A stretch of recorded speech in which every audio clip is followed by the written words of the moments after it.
कल जनाब श्रीलंका और भारत के दरमियान जो है वो फाइनल 4 का जो मरला है उसका आखिरी मैच था। उसका रिजल्ट से कोई फ़र्क नहीं पड़ता क्योंकि ऑलरेडी इंडिया और पाकिस्तान जो है वो फाइनल के लिए क्वालिफाई कर चुके हैं। लेकिन जिस तरह का वो मैच हुआ उसने लिटरली, जिसे पंजाबी में कहते हैं ना, तना निकाल दिया भारत का।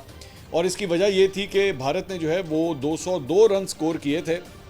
एक बहुत बड़ा टारगेट था, लेकिन श्रीलंका के जो ओपनिंग बैट्समैन है नसांका, उन्होंने क्या कमाल कल रात को बैटिंग की और उसकी वजह से श्रीलंका जो है वो टाई करने में कामयाब हो गया भारत के साथ वो मैच।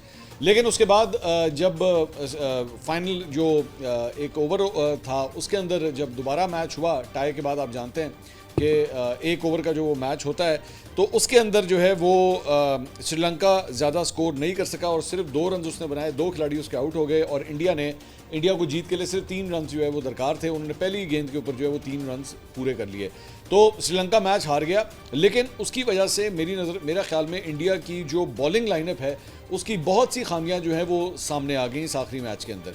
और इससे पता लगता है श्रीलंका ने जिस तरह खेला, क्योंकि ज़हन में रखिएगा श्रीलंका वो टीम है जिसको पाकिस्तान ने भी हराया है। तो अगर श्रीलंका इंडिया को जो है वो 200 रन से ऊपर मार सकता है 20 ओवर्स के अंदर, तो इसका मतलब है कि उनके बॉलर्स को जो है वो फैंटाल लगाया जा सकता है। ऐसी बात नहीं है कि वो इनविजिबल हैं।